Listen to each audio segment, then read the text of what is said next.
আজকের ক্লাসে আমরা দেখে নেব থর্নডাইকের শিকন সংক্রান্ত মুখ্য সূত্রগুলি, অর্থাৎ প্রস্তুতির সূত্র, অনুশীলনের সূত্র, ফল লাভের সূত্র কী সেগুলো আমরা ডিটেইল আলোচনা করব। তারপর থর্নডাইকের আরও মুখ্য সূত্রগুলি যেগুলো দেখলাম, গৌণ সূত্র কিছু রয়েছে সেগুলো দেখব, তার তাৎপর্য নিয়ে আলোচনা করব।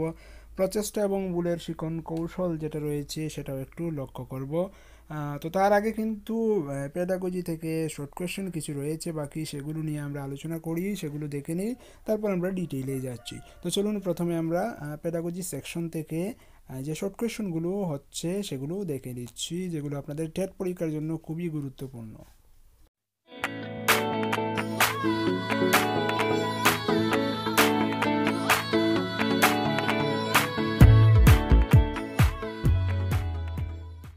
ওয়ান, আধুনিক চিন্তা অনুযায়ী মনোবিদ্যা হলো একটি দেশ অনুশীলনকারী বিজ্ঞান, তো সেটা হচ্ছে আচরণের অনুশীলনকারী বিজ্ঞান। টু, শিক্ষা মনোবিদ্যা হলো মূল মনোবিদ্যার একটি দেশ শাখা, তো শিক্ষা মনোবিদ্যা হচ্ছে মূল মনোবিদ্যার একটি প্রয়োগমূলক শাখা। থ্রি, আচরণ দুই শ্রেণীর উপাদানের শক্তির দ্বারা নির্ধারিত হয়, সেগুলি কী কী? সেগুলি হচ্ছে বংশগতি এবং পরিবেশ।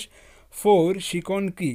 তো অতীত অভিজ্ঞতা এবং প্রশিক্ষণের প্রভাবে আচরণ দ্বারার পরিবর্তনের প্রক্রিয়াই হলো শিকন। ফাইভ, আধুনিক শিক্ষার উদ্দেশ্য কী? আধুনিক শিক্ষার উদ্দেশ্য হলো শিক্ষার্থীর সর্বাঙ্গীন বিকাশ সাধন করা। সিক্স, মনোবিদ রবার্ট এম গ্যাগনি এর মতে শিখন কত প্রকারের? তো সেটা হচ্ছে শিখন 8 প্রকারের।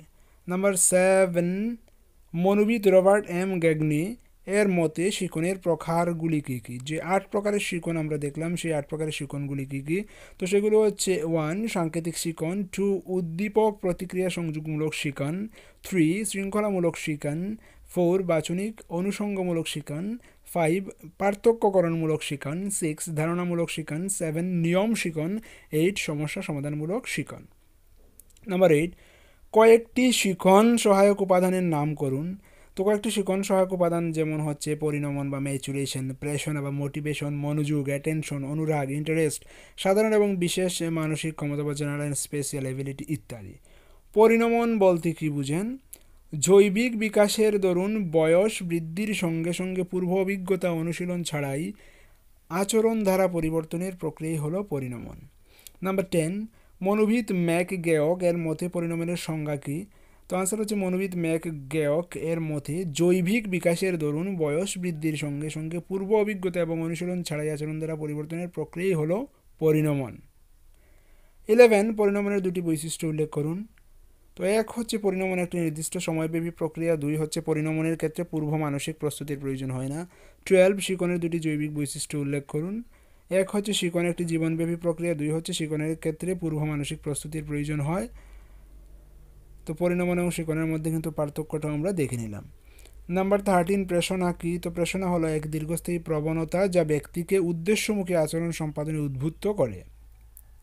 14, প্রেষণার দুটি বৈশিষ্ট্য উল্লেখ করুন। তো প্রেষণা হলো একটি মানসিক প্রক্রিয়া। 2 হচ্ছে প্রেষণা ব্যক্তিকে উদ্দেশ্যমুখী আচরণ সম্পাদনে উদ্বুদ্ধ করে।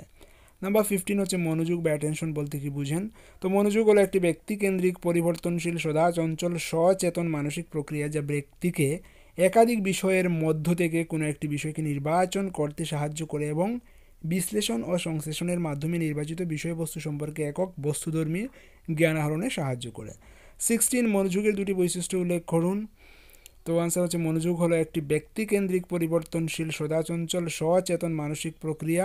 মনোযোগ ব্যক্তিকে একাধিক বিষয়ের মধ্য থেকে কোনো একটি বিষয়কে নির্বাচন করতে সাহায্য করে। 17, মনের কটি স্তর এবং কী কী? তো মনের দুটি স্তর, একটা হচ্ছে চেতন স্তর, একটা হচ্ছে অবচেতন স্তর। 18, মনোযোগের পরিবর্তনশীল বা শিফট অফ অ্যাটেনশন বা বিদুলন বলতে কী বুঝেন? তো বিষয়বস্তুকে কেন্দ্র করে মনোযোগ খুব বেশি সময় স্থির থাকে না, অর্থাৎ মনোযোগ এক বস্তু থেকে অন্য বস্তুতে স্থানান্তরিত হয়ে থাকে। মনোযোগের এই বৈশিষ্ট্যকে বলা হয় মনোযোগের পরিবর্তনশীলতা বা বিদুলন। 19, মনোযোগের পরিবর্তনশীলতা বা বিদুলন প্রায় কত সময় অন্তর হয়? সেটা প্রত্যেক 2 সেকেন্ড অন্তর হয়। 20, মনোযোগের চঞ্চলতা বা বিচলন বলতে কী বোঝায়? ফ্ল্যাকচুয়েশন অফ অ্যাটেনশন বলতে কী বোঝায়? তো অনেক সময় উদ্দীপক বা মনোযোগের বিষয়বস্তু ব্যক্তির ইন্দ্রিয়কে উত্তেজিত করা সত্ত্বেও ব্যক্তির মনোযোগ বস্তুর উপর থাকে না। যেমন একটা হাত গড়িয়ে কানের কাছে ধরলে তার টিকটিক শব্দ শোনা যায়, কিন্তু একটু লক্ষ্য করলে অনুভব করা যায় কিছুক্ষণ অন্তর অন্তর শব্দের সংবেদন হচ্ছে না, আবার পর মুহূর্তে শব্দের সংবেদন হচ্ছে। মনোযোগের এই বৈশিষ্ট্যকে বলা হয় মনোযোগের চঞ্চলতা বা বিচলন। মনোযোগের পরিসর বা স্প্যান অফ অ্যাটেনশন বলতে কি বুঝেন? তো একজন ব্যক্তি যে বিশেষ মুহূর্তে যতগুলি একই শ্রেণীর বিষয়বস্তু চেতনার কেন্দ্রস্থলে উপস্থাপিত করতে পারে তাকে বলা হয় মনোযোগের পরিসর। সাধারণত দেখা গেছে একজন ব্যক্তি 4 থেকে 5 একক বস্তুর প্রতি মনোযোগ দিতে পারে। 22 অমনোযোগ মনোযোগ শূন্যতা নয়, বিষয়ান্তরে মনোযোগ বলতে কি বোঝায়? অর্থাৎ বলা হচ্ছে যে অমনোযোগটা কিন্তু মনোযোগের শূন্যতা নয়, সেটা হচ্ছে বিষয় অন্তরে মনোযোগ। কথাটি মানে কি? তো মনোযোগ কথাটির বিপরীত অর্থ হলো অমনোযোগ। অমনোযোগ শব্দের অর্থ মনোযোগহীনতা নয়, কারণ কোনো বিশেষ বিষয়বস্তুর প্রতি মনোযোগ নেই বলে শিক্ষার্থীর মনোযোগ প্রক্রিয়াহীন একথা বলা যায় না। সাধারণ অভিজ্ঞতা থেকে দেখা যায় যে শিক্ষার্থী বিশেষ মুহূর্তে ব্যক্তিকে বক্তব্যের প্রতি মনোযোগী, শিক্ষকের বক্তব্যের প্রতি মনোযোগী নয়, ঠিক সেই মুহূর্তে সে অন্য বিষয়বস্তুর প্রতি মনোযোগ দিয়েছে। সুতরাং অমনোযোগ মনোযোগ শূন্যতা নয়, বিষয় অন্তরে মনোযোগ, মানে এক বস্তুতে না অন্য বস্তুতে সে মনোযোগ দিয়ে দিয়েছে, কিন্তু তার মনোযোগ শূন্যতা বলা যাবে না সেটাকে। নাম্বার 23, মনোযোগের নির্ধারক বলতে কি বুঝাও? তো সাধারণ বস্তুর যে বিশেষ গুণ বা ব্যক্তির যে বিশেষ মানসিক অবস্থা ব্যক্তিকে কোনো একটি বিশেষ বস্তুর প্রতি মনোযোগ দিতে বাধ্য করে তাকে মনোযোগের নির্ধারক বলা হয়। 24, মনোযোগের নির্ধারক কত প্রকার ও কী কী? তো মনোযোগের নির্ধারক 2 প্রকার, একটা হচ্ছে ব্যক্তিগত নির্ধারক বা মুখ্য নির্ধারক, একটা হচ্ছে বস্তুগত নির্ধারক বা গৌণ নির্ধারক। 25, মনোযোগের ব্যক্তিগত নির্ধারক বলতে কি বুঝো? তো ব্যক্তির যে বিশেষ মানসিক অবস্থা ব্যক্তিকে কোনো একটি বিশেষ বস্তুর প্রতি মনোযোগ দিতে বাধ্য করে তাকে বলে মনোযোগের ব্যক্তিগত নির্ধারক। 26, মনোযোগের বস্তুগত নির্ধারক বলতে কি বোঝায়? তো বস্তুর যে বিশেষ গুণ ব্যক্তিকে ওই বস্তুর প্রতি মনোযোগ দিতে বাধ্য করে তাকে বলে মনোযোগের বস্তুগত নির্ধারক। 27, মনোযোগের দুটি ব্যক্তিগত নির্ধারকের নাম করুন। তো মনোযোগের দুটি ব্যক্তিগত নির্ধারক হচ্ছে প্রবৃত্তি এবং অনুরাগ। 28, মনোযোগের দুটি বস্তুগত নির্ধারকের নাম করুন। মনোযোগের দুটি বস্তুগত নির্ধারক হচ্ছে উদ্দীপকের তীব্রতা, উদ্দীপকের পুনরাবৃত্তি। 29, কারা আগ্রহ বা অনুরাগকে এক বিশেষ ধরনের জৈব মানসিক সংগঠন হিসেবে বর্ণনা করেছেন? সেটা হচ্ছে মনোবিদ ম্যাকডুগাল, ড্রিভার, লভেল প্রমুখ। নাম্বার 30 হচ্ছে আগ্রহ বা অনুরাগ বলতে কি বুঝেন? তো কোনো বিশেষ কাজ বা এক শ্রেণীর কাজের প্রতি আকৃষ্ট হওয়ার যে ব্যক্তিগত প্রবণতা তাই হলো আগ্রহ বা অনুরাগ। 32, মনোবিদ লভেল এর মতে আগ্রহ বা অনুরাগ কী? তো অ্যান্সার হচ্ছে কোনো বিশেষ কাজ বা এক শ্রেণীর কাজের প্রতি আকৃষ্ট হওয়ার যে ব্যক্তিগত প্রবণতা তাই হলো আগ্রহ বা অনুরাগ। নাম্বার 33, সাধারণত কত বছর বয়সের মধ্যে শিশুর মধ্যে খেলনার প্রতি বিশেষ অনুরাগ দেখা যায়? তো সেটা হচ্ছে 3 থেকে 5 বছর বয়সের মধ্যে কিন্তু খেলনার প্রতি বিশেষ অনুরাগ দেখা যায়। 34, সাধারণত কত বছর বয়সের মধ্যে ছেলেদের এবং মেয়েদের অনুরাগের মধ্যে পার্থক্য দেখা যায়? সেটা হচ্ছে 5 থেকে 10 বছর বয়সের মধ্যে ছেলে এবং মেয়েদের অনুরাগের মধ্যে পার্থক্য দেখা যায়। 35, অনুরাগের দুটি বৈশিষ্ট্য উল্লেখ করুন। তো আনসার হচ্ছে অনুরাগের সঙ্গে সবসময় একটি তৃপ্তিদায়ক বা আনন্দদায়ক অনুভূতি যুক্ত থাকে। 2 হচ্ছে অনুরাগ শিশুকে কর্মে উৎসাহিত করে। 36, অনুরাগ হলো সুপ্ত মনোযোগ এবং মনোযোগ হলো অনুরাগের সক্রিয় অবস্থা। কে বলেছেন? কথাটি বলেছেন ম্যাকডুগাল। 37, মনোবিদ রবার্ট এম গ্যাগনি কত সালে শিক্ষকের প্রকারভেদ সম্পর্কে অভিমত প্রকাশ করেছেন? সেটা 1956 সালে। 38, মনোবিদ রবার্ট এম গ্যাগনির মতে সবথেকে সহজ এবং সরল প্রকৃতির শিখন কি? সেটা হচ্ছে সংকেত শিখন বা সিগন্যাল লার্নিং। 39, ধ্রুপদী শিখন বলতে কোন ধরনের শিখনকে বোঝানো হয়? সেটা হচ্ছে প্রাচীন অনুবর্তনজনিত শিখনকে বলা হয় ধ্রুপদী শিখন বা ক্লাসিক্যাল লার্নিং। তারপর হচ্ছে 40, শব্দ, বর্ণ, নামতা ইত্যাদি শিক্ষায় কোন ধরনের শিখনের প্রভাব লক্ষ্য করা যায়? তো প্রাচীন অনুবর্তন তথা সংকেত শিখনের প্রভাব লক্ষ্য করা যায় এই শব্দ, বর্ণ বা নামতা ইত্যাদি শিক্ষায়। 41, ব্যক্তির মধ্যে অভ্যাস গঠনে সাহায্য করে কোন ধরনের শিখন? সেটা হচ্ছে প্রাচীন অনুবর্তন তথা সংকেত শিখন ব্যক্তির মধ্যে অভ্যাস গঠনে সাহায্য করে। 42, কোনো অনুবর্তনে প্রেষণ এবং পুরস্কারের উপর বেশি গুরুত্ব দেওয়া হয়? তো সেটা হচ্ছে সক্রিয় বা অপারেন্ট অনুবর্তনে। 43, মনোবিদ রবার্ট এম গ্যাগনির মতে কোন ধরনের শিখন সব থেকে জটিল? সেটা হচ্ছে সমস্যা সমাধানমূলক শিখন সব থেকে জটিল। 44, মনোবিদ রবার্ট এম গ্রেগনি কাকে চিন্তন প্রক্রিয়ার সর্বোচ্চ স্তর হিসেবে চিহ্নিত করেছেন?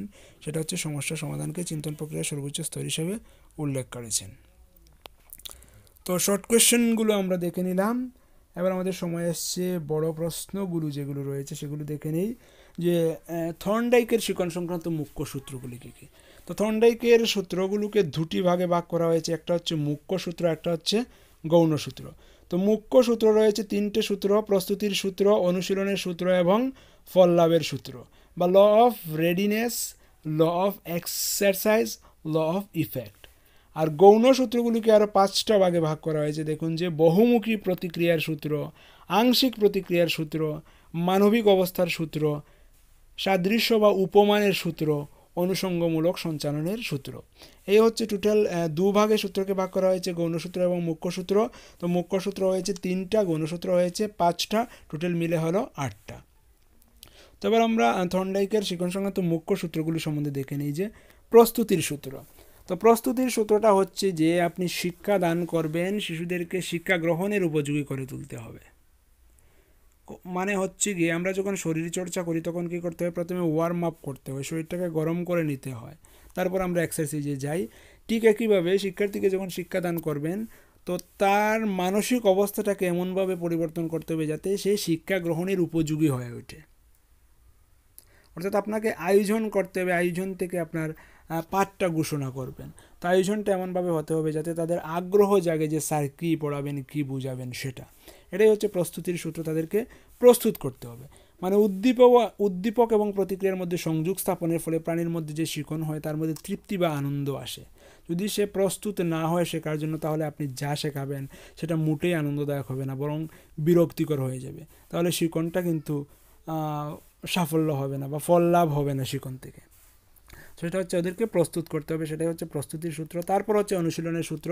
তো অনুশীলনের সূত্রের মধ্যে বলেছেন যে প্রচেষ্টা এবং ভুল, ট্রায়াল অ্যান্ড এরর থাকতে হবে।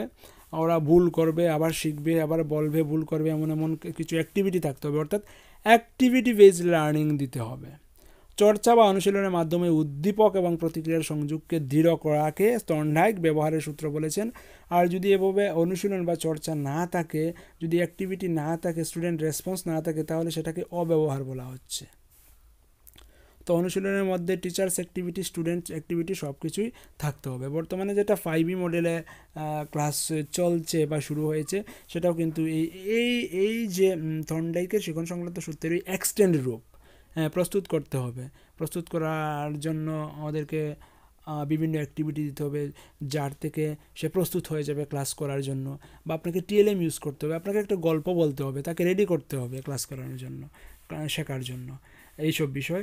তো প্রথমে আপনাকে প্রস্তুত করতে হবে, সেটা হচ্ছে প্রস্তুতির সূত্র। তারপর অনুশীলনের সূত্র, অনুশীলনের সূত্রতে অ্যাক্টিভিটি থাকবে, টিচার্স অ্যাক্টিভিটি থাকবে, স্টুডেন্ট অ্যাক্টিভিটি থাকবে, যাতে সেটা বোরিং ফিল না করে এবং সেটা যাতে সম্পূর্ণভাবে ব্যবহার করতে পারে, ক্লাসটাকে যাতে ইউজ করতে পারে না। তারপর হচ্ছে ফল লাভের সূত্র। তো আপনি ছাত্রদেরকে প্রস্তুত করলেন, তাদেরকে নিয়ে অনুশীলন করলেন, পাঠদান করলেন, তারপর কি লাভ হলো, কি শেখাতে পারলেন সেটা যাচাই করে দেখবেন, এবং সেটাই হচ্ছে ফল লাভ। যদি ক্লাসটা ভালো হয়, ওদের মনোযোগ থাকে, তাহলে কিছু না কিছু ফল লাভ হবে এই ক্লাস থেকে ওদের। আর যদি এই ক্লাসটা একেবারেই সাদামাটা হয়ে যায় তাহলে তো সেটাকে কোনো ফলই লাভ হবে না, ওদের কোনো লাভই হবে না। অর্থাৎ উদ্দীপক এবং প্রতিক্রিয়ার বন্ধনটা শিথিল হয়ে যাবে। আর যদি ক্লাসটা অ্যাট্রাকটিভ হয়, তাহলে আনন্দদায়ক হয়, তাহলে উদ্দীপক এবং প্রতিক্রিয়ার বন্ধন দৃঢ় হবে। এই তিনটাই হচ্ছে মুখ্য সূত্র: প্রস্তুতির সূত্র, অনুশীলনের সূত্র এবং ফল লাভের সূত্র। তো সেটাকে আবার বিশ্লেষণ করা আছে পরের পেজে। বলছি যে পিডিএফ থেকে আমি আলোচনা করলাম সেটা কিন্তু স্বপ্ন.in থেকে নেওয়া পিডিএফ। স্টাডি করার জন্য খুব সুন্দর পিডিএফটা আমি পেয়েছি, সেজন্য নিলাম এবং আপনাদের সঙ্গে শেয়ার করলাম। তো আমার ভিডিও ডেসক্রিপশনে আমি পিডিএফের ডাউনলোড লিঙ্ক দিয়ে দেবো, সেখান থেকে ডাউনলোড করতে পারেন, বা আপনি সিম্পলি www.swapna.in গিয়ে সেখান থেকেও পিডিএফটাকে ডাউনলোড করে নিতে পারেন। তো আজ এখানেই রাখছি, পরবর্তীতে অন্য কোনো টপিক নিয়ে আলোচনা করবো। ততক্ষণ ভালো থাকবেন, keep studying and stay tune with SMDN tutorial. Thank you.